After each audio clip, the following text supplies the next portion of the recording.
Alam mo ba na isa sa pinakamalalakas na boses na nagtanggol at na nagpalaganap kay XRP ay walang iba kundi ang CEO ng Ripple na si Ginoong Brad Garlinghouse?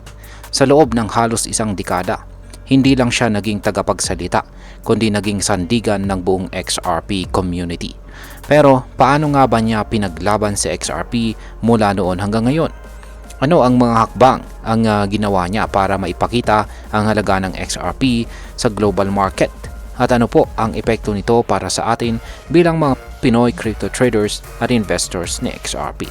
Kaya yan po ang siyang ating pag-uusapan sa video na ito, kung saan ay magkakaroon po tayo ng mas malalim na pagtingin dito sa paglalakbay ni Ginoong Brad Garlinghouse bilang CEO ng Ripple, at kung paano bawat salita po niya sa publiko ay naging bahagi ng matagal ng laban para kay XRP. Ayan, bago po tayo magpatuloy ay pakibasa na lamang po muna ang disclaimer dito sa ibaba ng ating screen. At ayan, ang nakikita po natin dito sa larawang ito ay walang iba kundi ang CEO ng Ripple na si Ginoong Brad Garlinghouse. Ayan, si Ginoong Brad Garlinghouse ay pumasok po kay Ripple noong mga taong 2015 bilang Chief Operating Officer or COO. Makalipas lamang ang isang taon ay na-promote po siya bilang CEO. Mula noon ay naging consistent na siyang tagapagtanggol ni XRP. Hindi lang basta executive itong si Ginoong Brad. Isa po siyang visionary na naniniwala na may malaking papel si XRP sa future ng global finance. Kung iisipin mo, hindi lang ito tungkol sa isang kumpanya. Ang pakikibaka po niya ay para sa isang ideya na ang blockchain at crypto ay pwedeng magamit sa totoong mundo. Kaya mula po sa simula pa lang, isa na siyang vocal advocate ng potensyal ni XRP. Ngayon is ano po ang mga sinabi niya tungkol sa kakayahan ni XRP? Isa sa mga pinakaunang pahayag ni Ginoong Garlinghouse ay naganap po sa Ripple Swell Conference. Dito po niya inilahad na may kakaibang abilidad itong si XRP para harapin ang problema ng global payments sa malakihang paraan. Hindi ito basta-basta lang na token. Ayon sa kanya, may tunay na gamit si XRP sa real world na hindi kayang ibigay ng ibang crypto. Nitong taong 2018 sa Yahoo Finance Summit, yan, mas lalo pa niyang nilinaw ito. Sabi niya, habang lumalakas ang kakayahan ni Ripple sa pagresolba ng cross-border payments, natural na tumataas din ang demand para kay XRP. Kasi nga, kabit ang paglaro ni Ripple sa relevance ni XRP sa mga market na umaabot ng trilyong dolyar. Ngayon is ano naman ang ibig sabihin ng basketball analogy na ginamit niya? Ayan, basketball naman.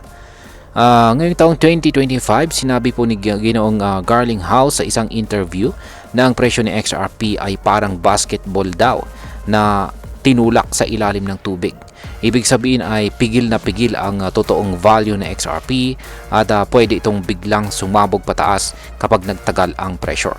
Isa itong malakas na mensahe. Ipinapakita nito na naniniwala si Ginoong Garlinghouse na may appreciated value itong si XRP at darating ang panahon na makikita rin ito ng buong mundo. Ngayon is paano po nagsimula si XRP at anong koneksyon nito kay Bitcoin? Ayan, ano naman po ang koneksyon or kaugnayan nito kay Bitcoin? Nito pong taong 2018 sa Stanford Legal Podcast, ibinahagi ni Ginoong Garlinghouse na si XRP ay nilikha ng mga dating Bitcoin engineers. Layunin nilang solusyonan ang ilang problema ni Bitcoin gaya po ng scalability o kung gaano karami at kabilis ang transaction na kayang hawakan.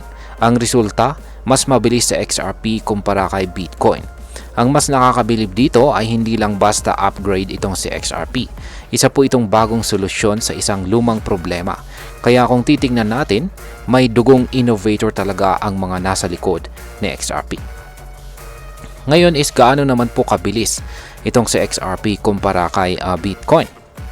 Yan, sa parehong taon, sa Ripple Swell Conference ay sinabi po ni Ginoong Garlinghouse na mas mabilis sa XRP ng 1,000 beses kumpara kay Bitcoin.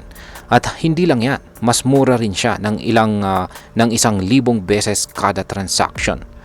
Kaya isipin mo na lang kung may kailangan kang ipadala na pera mula po Pilipinas papuntang Canada bilang halimbawa at gagamit ka ng Bitcoin, maaring abutin po ng oras at mataas pa ang fees. Pero kung pag si XRP ang gamit mo, halos instant at mura lang ang gastos. Kaya practical, di po ba? Ngayon is ano naman po ang sinabi niya tungkol sa issue na security daw itong si XRP. Ayan. Noong taong 2019, sa gitna ng isang class action lawsuit, sinabi ni Ginong Garlinghouse na hindi security itong si XRP. At para suportahan ito, binanggit niya ang mga regulatory views mula sa UK at iba pang bansa na nagsasabing hindi talaga ito classified bilang security. Ibig sabihin para sa kanya, hindi po dapat masama si XRP sa mga regulasyon na para lang sa stocks at securities. Kasi nga token siya na may tunay na gamit sa global finance at hindi lang investment vehicle. Maaari bang mabuhay si XRP kahit wala si Ripple? Ayan. Isa po sa pinaka-interesting na sinabi ni Ginong Garlinghouse ay noong taong 2017 sa interview ng Fortune Magazine. Sabi niya, kahit mawala raw si Ripple bilang kumpanya, magpapatuloy pa rin itong si XRP. At ang tanong ay bakit? Kasi decentralized po siya. Yan lang po yung simpleng kasagutan dyan. Decentralized po siya. Ibig sabihin ay hindi po nakasalalay sa isang sentrong entity ang operasyon ng XRP.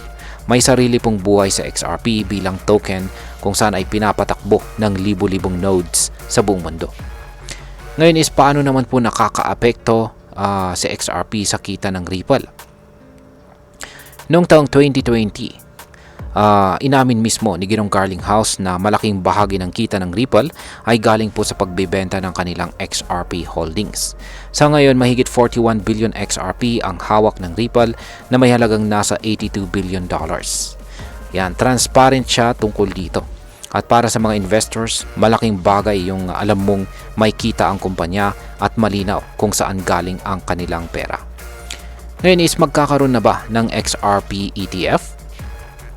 Nitong taong 2024, yan, sa Bloomberg, sinabi ni Ginoong Garlinghouse na malaki ang paniniwala niya na darating ang panahon na magkakaroon daw ng XRP ETF.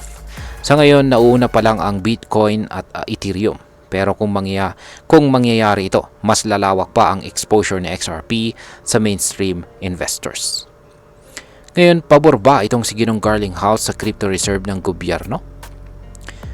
Oo, nitong January 2025 po kasi ay sinabi niyang pabor siya sa ideya ng multi-asset reserve. Hindi lang siya pumili ng isang crypto. May personal investment siya kay XRP, Bitcoin at saka Ethereum. Para sa kanya ay mas practical kung diversified ang hawak ng mga institutions. Ngayon ay pag-usapan po natin ang posibleng epekto nito para sa atin bilang mga Pinoy crypto traders or investors na XRP. Ayan. Malaki po ang posibleng maging epekto nito at ang tanong ay bakit? Kasi habang patuloy po ang suporta ni Ginong Garlinghouse kay XRP, lalo pang tumitibay ang kumpiyansa ng mga tao sa token na ito. At kung magtagumpay si XRP sa pagkakaroon ng ETF or makuha ang tiwala ng mga central banks bilang reserve asset, pwede tayong makinabang sa pagtaas ng value nito. Bilang mga Pinoy investors na XRP, may pagkakataon po tayong pumasok sa market na pinaninindigan mismo ng isang CEO na may vision at saka transparency. Kaya bilang panghuli, ang masasabi ko naman tungkol dito ay ang klase po ng leadership ni Ginoong Brad Garlinghouse ay isang magandang ehemplo sa crypto space. Hindi lang siya basta businessman, isa po siyang tunay na naniniwala sa future ng decentralized finance. Ang kanyang consistency sa pagtatanggol kay XRP sa kabila ng mga legal na laban at market pressure ay nagpapakita ng dedication at saka integridad. Kung ganito po ang klase ng tao na pinuno ng isang project, mahirap hindi magtiwala. At ayan, hanggang dito na lamang po tayo sa video na ito mga ka-crypto. Marami pong salamat sa panonood. Ingat po tayo lagi at God bless po sa ating lahat.